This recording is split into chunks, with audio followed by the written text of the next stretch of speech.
La entrevista. Miguel Guedes. Buenos días. COVID, gripe, obras hospitalarias y conflictos laborales en la entrevista de este martes.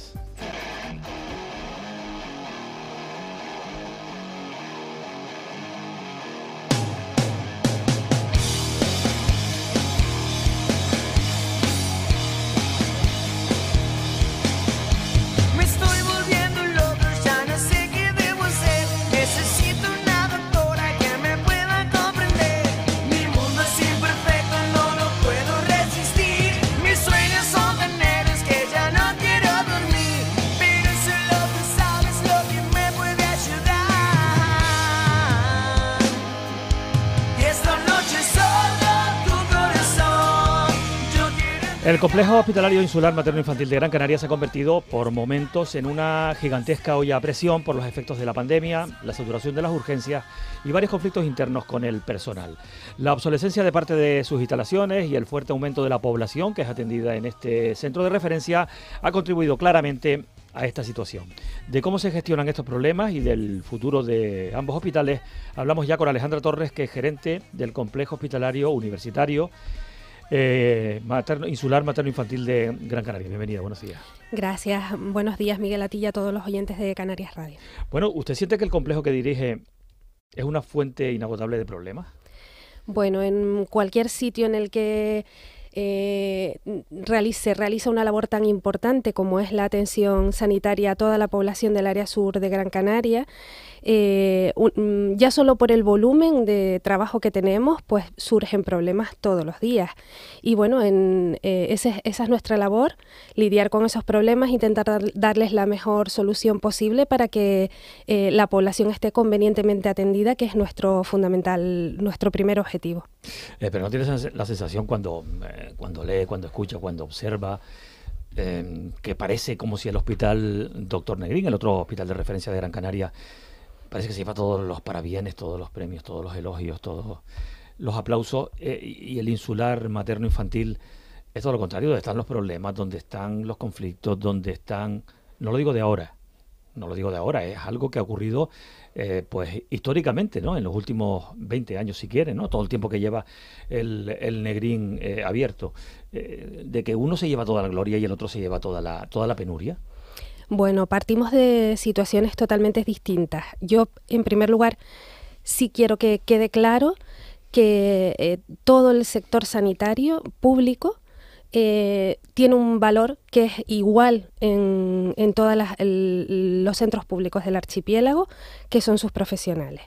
Y ahí sí que la población tiene que estar totalmente tranquila, porque en el fondo quienes le van a atender son personas, las personas tienen una adecuada formación y una calidad humana y profesional excelente, y eso es lo que nos sostiene como sistema. En cuanto a otro tipo de cuestiones como son pues infraestructuras, condiciones digamos físicas, está claro que partimos de situaciones distintas, que tenemos realidades distintas y eso probablemente pueda marcar el grado de satisfacción que tienen tanto los profesionales en el lugar donde están desempeñando su trabajo como los pacientes. El Hospital Insular es un hospital que tiene 50 años, 51 ya, y es un hospital que en el momento en que se creó daba atención a una población que se ha multiplicado exponencialmente y que no ha habido posibilidad de crecer en la medida en la que ha crecido esta población, con además una circunstancia, y es que, bueno, y esto es común a todo el sector, tenemos problemas de salud distintos, se ha alargado la esperanza de vida, ha aumentado el número de pacientes crónicos, el control de los pacientes es más exhaustivo, tenemos mayor cartera de servicios y eso hace también que el trabajo sea más. Entonces, se nos ha complicado todo mucho y fundamentalmente, pues por eso, porque partimos de una estructura constreñida, de difícil crecimiento, en la que ha habido grandes actuaciones históricamente en la historia del hospital, pero que, bueno, lo comentábamos, es como cuando uno va a hacer una casa, siempre es mejor hacer desde el principio que reformar. Y reformar a veces es complicado y sobre todo cuando el espacio que tienes es limitado. Entonces, bueno, pues ese es uno de los grandes hándicaps que tenemos y que pues causa malestar tanto a los trabajadores como a la población como a los gestores. Nos gustaría tener un hospital el doble de grande y que no tuviésemos que estar haciendo pues un Tetris cada vez que queremos hacer una obra porque el espacio es el que tenemos, ¿no? Solo les ha faltado decir que las comparaciones son odiosas, pero yo insisto, intento profundizar también en esta comparación, simplemente por buscar soluciones. Ha dicho que hay problemas de espacio, pero no solamente hay problemas de espacio, sino que hay un problema de un crecimiento notable, muy notable de la población en este hospital de referencia. Estamos hablando de la población del sur de Gran Canaria, fundamentalmente, que ha crecido muchísimo. Sin embargo, en el hospital Dr. Negrín la situación es completamente distinta, es la contraria. La población del norte de Gran Canaria no ha crecido tanto y por lo tanto no es que esté infrautilizado, porque decir que un hospital está infrautilizado pues es casi un pecado, ¿verdad?, sanitario, pero sí es verdad que podría ser más aprovechable. Cabría la posibilidad, y esto se lo planteo ahora porque se me ocurría mientras le escuchaba, de reivindicar una modificación de las áreas de salud de Gran Canaria, la norte y la sur, de manera que se pudiera, en fin, aprovechar mejor el Hospital Negrín, precisamente para dar cobertura a una parte de la población que no tiene sitio en esa zona sur. Estamos hablando de dos hospitales que están en Las Palmas de Gran Canaria, que están a unos pocos kilómetros de distancia el uno del otro. Bueno, en primer lugar yo quería aclarar que el CHUIMI, el Complejo Hospitalario Universitario Insular Materno-Infantil, no es solo el hospital insular ni es solo el hospital materno-infantil. Nosotros tenemos también todos los centros de atención especializada del área sur de la isla, tenemos los dispositivos de atención a la salud mental y tenemos otro tipo de dispositivos que no están en lo que es el núcleo del complejo. El sistema sanitario español actual tiene como una premisa máxima acercar la asistencia lo máximo posible al ciudadano. Y yo creo que partiendo de ahí siempre será mejor intentar arreglar aquello que tenemos, ¿no? y ir ampliando las estructuras que tenemos, que modificar el sistema, la distribución tal y como la tenemos. Pero la atención primaria, por ejemplo, que es una de esas partes, digamos, periférica del sistema sanitario, está completamente desbordada en este momento, no solamente en la parte que afecta al Hospital Insular Materno-Infantil, sino también en la zona norte y en cualquier otro sitio de la isla y en otras islas del archipiélago, como usted bien sabe, sobre todo Tenerife. Sí, indudablemente todo el sistema ha estado sometido a una tensión máxima. La situación que hemos vivido de pandemia, que no ha terminado y que cuando termine seguiremos sufriendo sus consecuencias e intentando volver a la situación previa durante un tiempo que no va a ser corto. Pues ese sistema que ya daba atención a la población con algunos problemas importantes, cuando se ha sometido a una situación de estrés tan importante como la que hemos vivido, se ha tensionado al máximo y bueno, ahora se trata de ir intentando retomar proyectos que teníamos anteriores y volver poco a poco a la normalidad y también trabajar en las consecuencias de la propia pandemia. La pandemia que no ha terminado, usted lo acaba de decir. ¿Cuál es la situación actual dentro del hospital? ¿Se está observando cierto repunte, como en la calle se empieza a decir? ¿Cuáles son las razones de ese repunte, si ustedes las han detectado, y cómo las están atendiendo? Sí, nosotros estamos viendo un incremento en la incidencia y un incremento en el número de pacientes hospitalizados en las últimas semanas. Hemos pasado de poder tener a todos los pacientes que eran positivos para COVID en una planta a ya tener de nuevo que ocupar una segunda planta. Ahora mismo, a fecha de hoy, tenemos 48 pacientes positivos hospitalizados en planta de hospitalización y 3 en las unidades de cuidados intensivos. Las razones, bueno, hay muchos, aproximadamente la mitad de estos pacientes no están ingresados por patología directamente relacionada con el COVID. están ingresados por otro motivo, bueno, pues la gente sigue teniendo accidentes, sufre una fractura, sufre un infarto o un ictus o cualquier otro tipo de patología, y cuando llegan al hospital detectamos que están infectados por el coronavirus y entonces tienen que seguir todavía, tal y como están los protocolos, los circuitos para pacientes positivos que tenemos en el hospital. Lo hemos visto en todas las olas. El hospital es siempre un reflejo de lo que hay en la población y seguro que todos en nuestro entorno estamos viendo como tenemos también más conocidos o familiares o amigos que están volviendo a tener el COVID. Pues en el hospital nos pasa lo mismo. Estamos encontrando más pacientes, no solo que ingresan porque tienen el COVID y tienen síntomas relacionados con eso, sino porque teniendo cualquier otra cosa, pues además son positivos. Entonces, bueno, yo creo que esta situación vamos a seguir teniéndola periódicamente. Los especialistas en salud pública podrán informar mejor que yo, pero bueno, tenemos que confiar también en la continuación de los programas de vacunación, en las nuevas vacunas que estamos teniendo disponibles y pensar que es algo a lo que tenemos que adaptarnos y el sistema sanitario tendrá que aprender a convivir, igual que tenemos todos los años una gripe estacional, pues probablemente tendremos estos momentos de mayor incidencia de COVID, tendremos que ir adaptando también los protocolos con los circuitos necesarios para el tratamiento de los pacientes y que impacten lo menos posible en la asistencia al resto de patologías. Y bueno, poco a poco ir así adaptándonos a la situación para poder hacerle frente. La situación actual no es ni de lejos la misma que hace un año, desde luego, por poner una fecha comparativa, pero sí es verdad que hace un año no había gripes, o sí había, pero había muchas menos que en la actualidad. Cuando nos hemos quitado la mascarilla, pues hemos vuelto a tener esos problemas. También hay una sensación en general en la calle de que la gripe ha vuelto, ha regresado con toda su intensidad y eso está afectando. ¿De qué manera lo están gestionando ustedes en los hospitales del complejo? Y si observan un incremento que quizá incluso superando al de antes de la pandemia. Pues mira, nosotros hemos puesto en marcha nuestro plan de contingencia para la gripe, que habitualmente todos los años en el otoño lo implantábamos. Este año hemos empezado el 1 de noviembre y bueno, ya para que se hagan una idea de cómo lo tenemos asumido, desde el inicio de la pandemia constituimos un comité técnico de gestión de la infección por COVID. Ese comité ahora mismo se ha reconvertido y es un comité de infecciones respiratorias agudas porque hemos incluido la gripe dentro de este pack de infecciones respiratorias estacionales que aumentan la presión hospitalaria. El plan de contingencia, pues como te digo, lleva en marcha ya algo más de un mes y medio. Tuvimos en la primera quincena de noviembre un incremento de la afluencia a urgencias importante, fundamentalmente por patología respiratoria aguda y por descompensación de patologías crónicas en ancianos, fundamentalmente como consecuencia de infecciones respiratorias. Y a partir de esa primera quincena en la que pues implantábamos todo lo que era el plan de contingencia, la verdad es que la situación luego ha mejorado.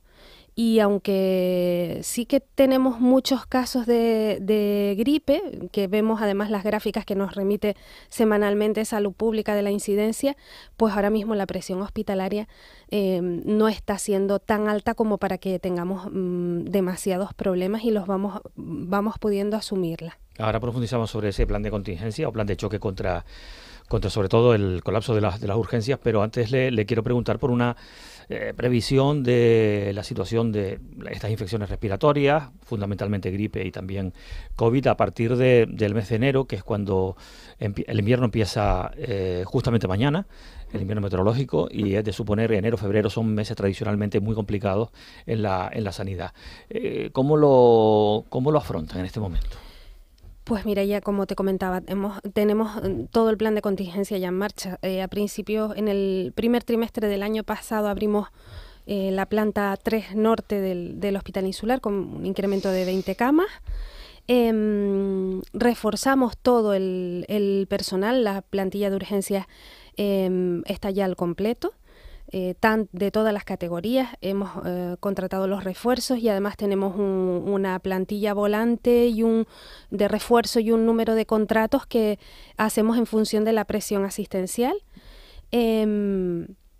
Seguimos teniendo un número importante de pacientes sociosanitarios en el hospital que, bueno, nos dificultan asumir todos estos incrementos de pacientes que tienen que ingresar, pues porque están ocupando casi 2 plantas del complejo. Y claro, eso nos disminuye el número de recursos que tenemos disponibles para poder atender a la población que tiene patología aguda. Y bueno, iremos viendo si es necesario realizar más refuerzos. Por supuesto, pues se pondrá en marcha todo lo que sea necesario y vigilantes porque, bueno, la Navidad habitualmente es tranquila porque además disminuye la actividad habitual, ordinaria, y eso pues nos deja un número de camas que nos permiten asumir todo lo que venga por el servicio de urgencias y requiere ingresar, pero a partir de que pasen las Navidades, fundamentalmente a partir del mes de febrero, puede ser el momento más crítico. ¿Con cuánta gente además se está contando para poder afrontar este plan de contingencia? No te sé decir el dato porque no lo tengo aquí, pero nosotros tenemos incluso contemplado, por supuesto, la sustitución de cualquier baja que se dé en el servicio de urgencias de forma inmediata. Trabajador que falta, trabajador que se sustituye inmediatamente, y además hay desde hace tiempo establecido un ratio según el cual cuando pasan determinados tramos de número de pacientes se contrata personal adicional para reforzarlo, y además de eso, los momentos en que tenemos sobreocupación, que tenemos pacientes que no pueden estar dentro de los boxes habituales porque están llenos, pues contratamos personal también porque es más difícil trabajar cuando tienes a los pacientes fuera del lugar habitual, pues porque no tienes cerca el material que necesitas, entonces tienes que, se hace todo un poco más complicado a nivel de circuitos de atención. Entonces en esos casos también se refuerza el personal. Lo cierto es que no tengo aquí el dato y no te lo puedo dar ahora mismo. Bueno, son 13 minutos aproximadamente los que quedan para que sean las 10 de la mañana. Estamos en la entrevista de este martes con Alejandra Torres, gerente del Complejo Hospitalario Universitario Insular Materno Infantil de la isla de Gran Canaria. Estamos hablando de los problemas que son diversos, los que tiene ese complejo por diferentes circunstancias. Quiero preguntarle por la Torre del Materno Infantil. Es una obra que se acaba de adjudicar.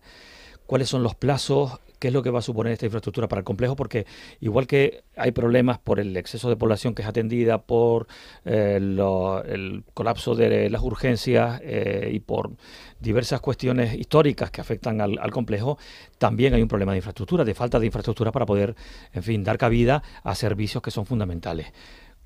¿Cuánto tiempo va a durar esta obra? ¿Para qué va a servir exactamente? ¿Qué servicios va a cubrir? ¿Qué va a contener? Bueno, esto es una excelente noticia que hemos conocido el viernes. Se publicó la adjudicación del proyecto de la ejecución del proyecto de la torre pediátrica.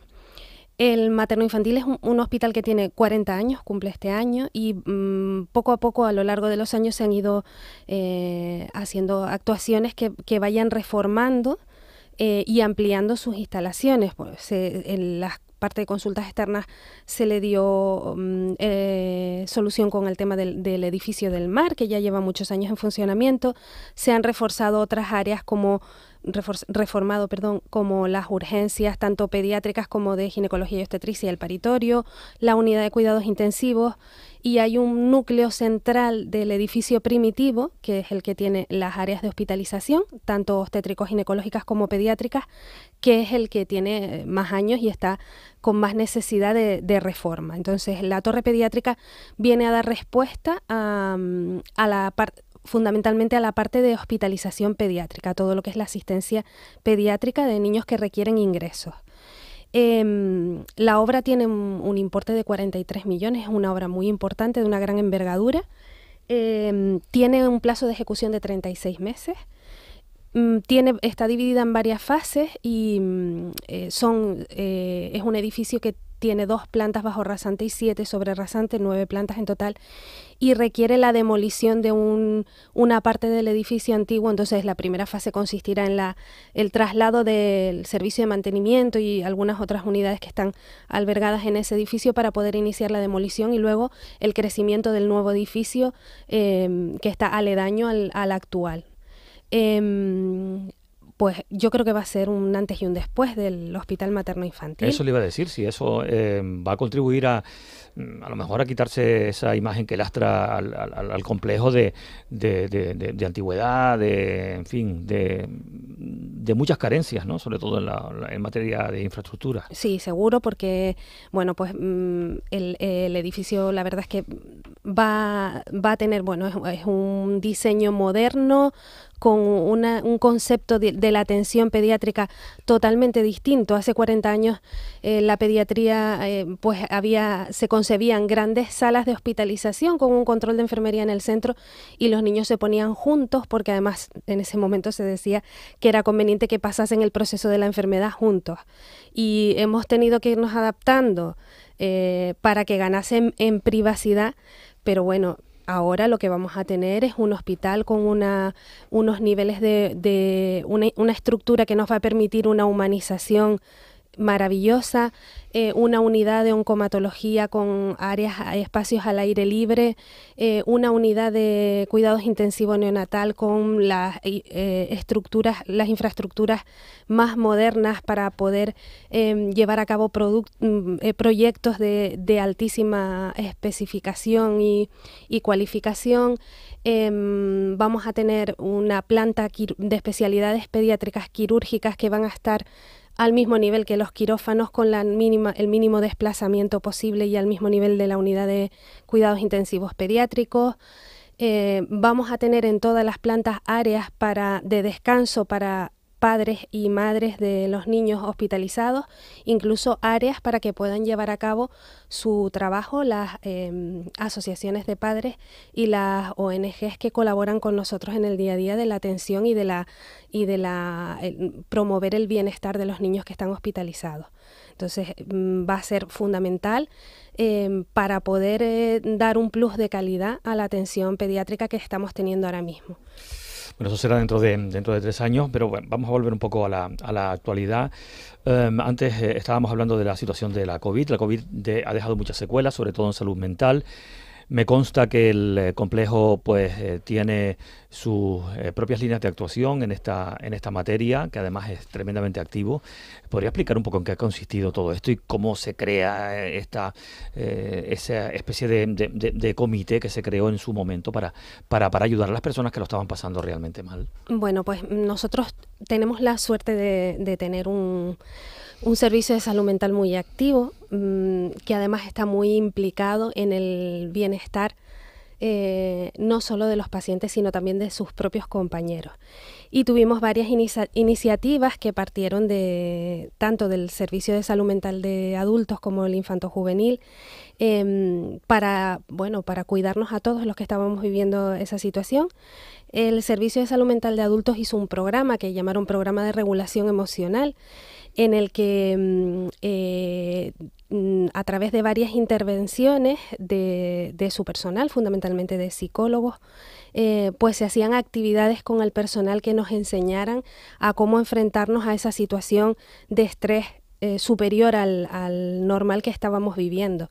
Gran parte del personal, fundamentalmente y en primer lugar, aquellas unidades y servicios que estaban directamente implicados en la atención a los pacientes COVID, pasaron por ese programa. Los niveles de satisfacción han sido altísimos y bueno, ha sido un proyecto pionero y que yo creo que nos ha ayudado muchísimo a todos a poder enfrentarnos a esta situación.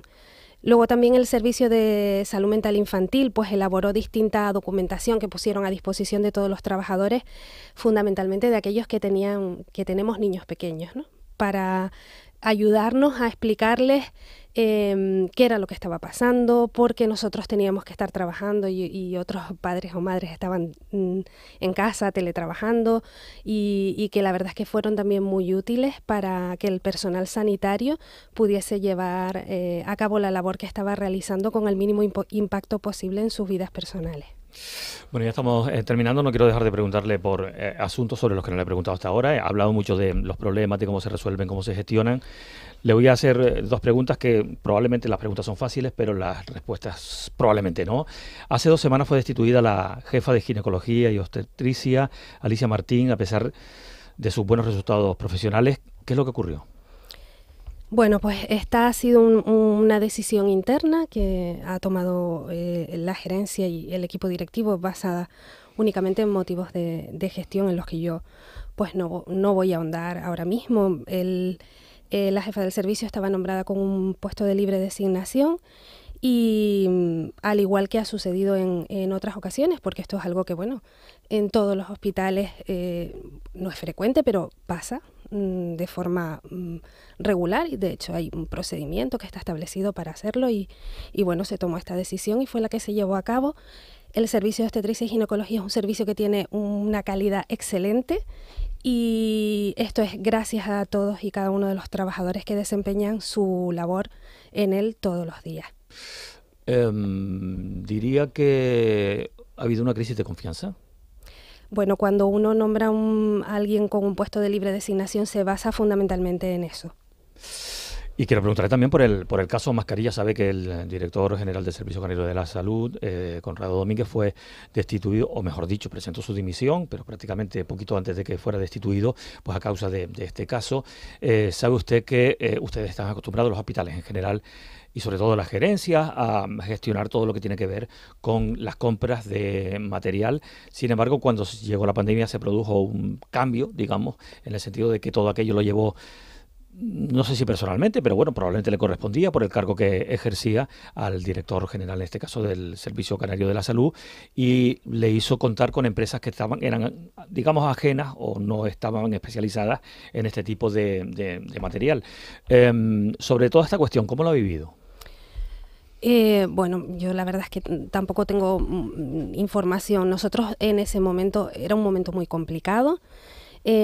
Todas las gerencias tuvimos muchísima inquietud con poder quedarnos sin equipos de protección, porque fundamentalmente después de la atención a nuestros pacientes, nuestra prioridad era la protección de los trabajadores y sí que vimos en ese momento y ahora seguimos viendo adecuado que la gestión de los equipos, de todo lo relacionado con los equipos de protección individual se hiciera de forma centralizada, porque además recuerdo que el mercado estaba totalmente saturado y capado y las gerencias no teníamos ninguna posibilidad de poder adquirir ningún tipo de material en ese momento. Entonces, bueno, pues poco más puedo yo opinar en ese sentido. Diría que el caso Mascarillas ha terminado de enturbiar un poco más la gestión sanitaria en estos años tan complicados, que ya de por sí han sido muy difíciles para,